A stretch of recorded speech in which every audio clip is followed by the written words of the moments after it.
This is Cheryl Geisler for Coding Streams of Language.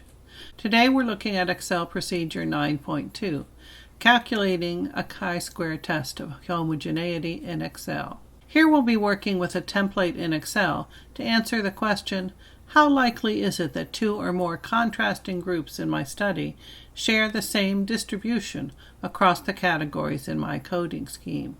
We will be using a 6-step template available for this procedure at the link on your screen. I begin in step 1 by entering into the frequency table the categories of my coding scheme across the top and the names of my contrasting groups along the side. In the cells, I fill in the observed frequencies. I could use formulas like those described in Chapter 7 to enter these values from a data worksheet automatically, but here I simply type them in. In step 2, expected, in each cell, Excel has calculated the expected values by multiplying the row total by its column total, and then dividing the result by the table's grand total.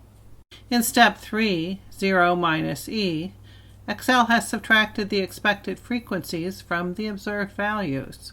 In step 4, 0 minus e squared divided by e, Excel has squared the values from step 3 and divided the result by the expected value from step 2.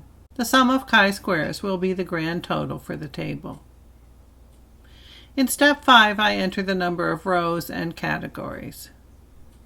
Excel then calculates the degrees of freedom by subtracting 1 from the number of rows in my contrast and 1 from the number of categories in my coding scheme. It then multiplies these two numbers together to get my degrees of freedom.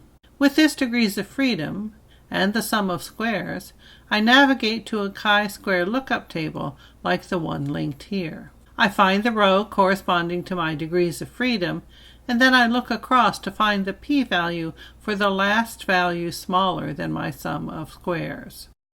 To convert it, I subtract the value 0.90 from 1 to get a p-value of 0.10.